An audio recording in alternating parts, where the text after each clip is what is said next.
Bryant. I'm so excited. I know you're tired, so we're gonna make this too long. I'm not tired. I'm worn out. Okay. When you're tired, you're doing what you're not doing what you're supposed to be doing. That's I'm right. just worn out. I'll be better. With a little rest, I'll be great. Well, that's right. Well, I read your book 3 times. I've been so inspired. So I wonder, as being from Compton, what inspired you to create Operation Hope? Because I got a course in financial literacy when I was 9 years old. I saw my best friend George murdered when I was 9 years old. The guy who I call my uncle, OC, saved my life when I was 7 years old, and he was murdered. All that was about money. My mom and dad divorced over money when I was 4 or 5 years old. My mom then went to go buy her first home in Compton, 15502 South Fraley Avenue, about 7, 8 years old. 9 years old, saw this brilliant guy who was my dear friend get murdered over money. The financial literacy course is taught by a banker. I asked the banker, what do you do for a living? How'd you get rich legally? He said, I'm a banker and I finance entrepreneurs. I said, I don't know what an entrepreneur is, but whatever it is, if it's legal and you're financing it, I'm gonna be one. And then once I figured out there was not just this one banker, that it was banking and bankers, and they were all across the country, and you didn't have to go borrow money from the hood or from some gangster in the neighborhood and get murdered or whatever and have some kind of crazy, shady transaction. I could just borrow it from a bank, just prove that I could pay the money back. And I'm like, okay, Operation really was a manifestation of, if this worked for me, if I could become an entrepreneur. In other words, the entrepreneurship part was about me. The banking part was about we.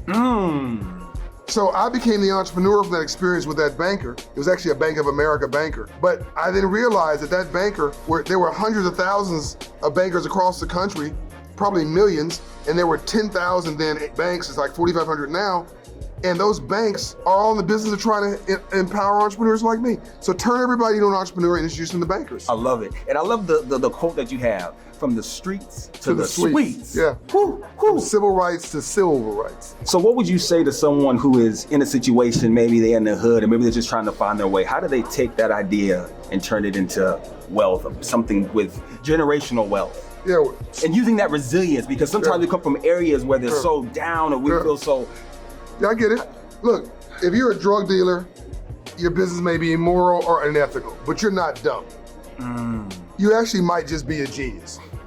A drug dealer is illegal and immoral as a business, but they understand import, export, finance, marketing, wholesale, retail, customer service, security, territory, logistics.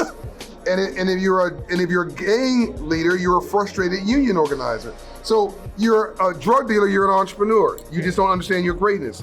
If you're a gang member, you're really an organizer. You understand your greatness. The NASCAR came out of moonshine running in the Appalachian Mountains. That's poor white. If they can find their legitimacy, we can find ours. So if you can't go get a job because you got a public record, because you maybe done something that was considered illegal or was illegal, you can still become an entrepreneur. Maybe you can't go cash a check at IBM, but you can write a check and become the new IBM. Become a small business owner, go to 1MBB, 1 Million Black Business Initiative, 1MBB.org, or go to OperationHope.org, sign up with my financial coach, and change your life. It's beautiful. There's one thing that you have, and that's a winner's mindset. How does somebody create one when they don't have one? Just decide. Stop hanging around bums. If you hang around 9 broke people, you'll be the 10th. Just get all the noise out of your life. People say they love you, don't even know what love is. Hate people, hurt people. And hate only corrodes the container it's sitting within.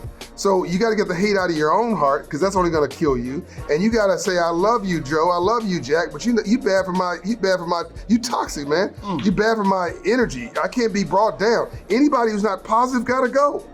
You ain't gotta go, but you gotta get the hell out of here. And just cleanse your environment, focus your life, and don't let anybody get between you and where you're going. Because really, the devil is a lazy bastard. And if you just focus, my father-in-law says, just half of success is showing up. Just show up, continue to show up. It's the magic of compounded interest. Compounding creates wealth, creates wealth. Wealth is created overnight through compounding. If you don't have money, you have hustle. Compounded hustle creates more hustle. You get up early, stay up later, you cannot help but succeed. So create a business plan, that's legal. Get my team to help you get access to opportunity and capital, and go achieve it with nobody distracting you, and don't give up until you get to the finish line. I love it. And I love that you also have a lot of mentors. Tom Bradley was one of your mentors. Oh, Tom Bradley, what did he teach you about life when you needed it the most? Tom Bradley taught me that Tom Bradley was not a black mayor. He was a great mayor who happened to be black. He was the first black man I knew. I didn't know Ambassador Young then. I didn't know Quincy Jones there back then. He was the first black man that I knew that was respected in Korea, respected in throughout Europe and Asia. I mean, he was the gateway to the world as the mayor of Atlanta. This was before the internet. That's why we don't know him. This is before social media and the internet. But he was an icon. He was mayor for 20 years, but he was completely international.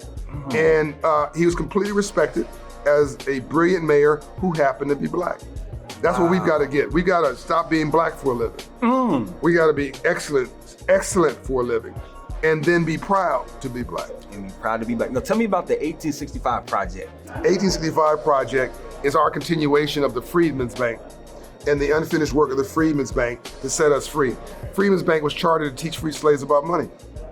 After the Civil War, March 3rd, Abraham Lincoln started it. Unfortunately, he was assassinated the next month.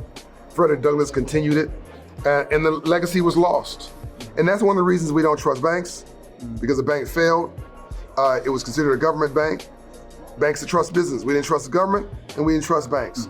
Also, we weren't taught financial literacy through that process because we came out of slavery, and we built this country, but no one taught us how to build us. No one taught us about capitalism and free enterprise and how this system works. And when the bank failed, there was no system in place to teach us about the economy. White people had junior achievement. If you went to school, they taught you junior achievement. Your daddy would teach you how to run the business. And we never had any of that experience. So we, at best, got a job. That was the second Reconstruction, civil rights movement. But we didn't. No one taught us how to create jobs. And so we're this brilliant, underutilized asset. And if we just get this piece of the pie, we're the only group of people, poor whites, Native American Indians, and African Americans did not use the free enterprise system to set ourselves free.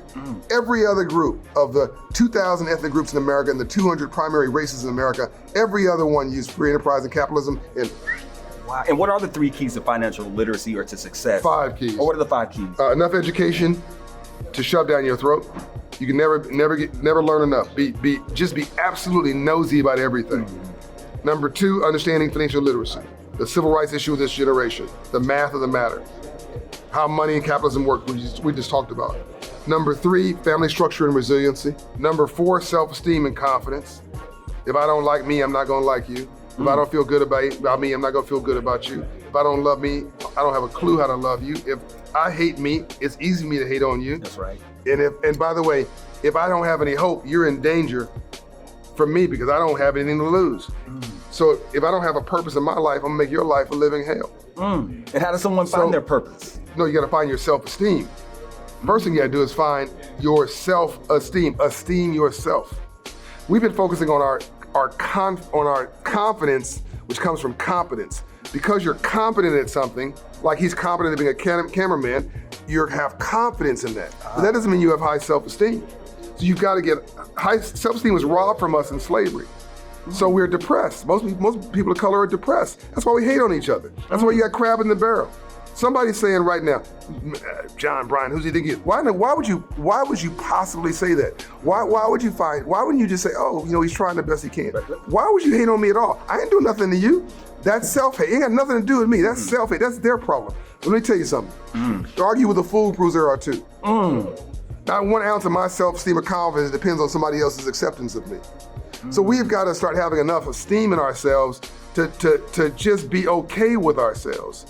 And that is separate from having confidence. So you need self-esteem and confidence. And the 5th pillar is role models and environment. We want to be rap stars, athletes, and drug dealers because that's all we see. That's all we see. You model what you see. And now we see you. Well, I'm trying. You ain't trying, you're doing. Mr. Bryant, thank you so much for your time. And this has been, thank you. I appreciate it. And this has been such a blessing. My pleasure. A black man from Alaska. A black man, that's how we do. I had to come do an interview with you.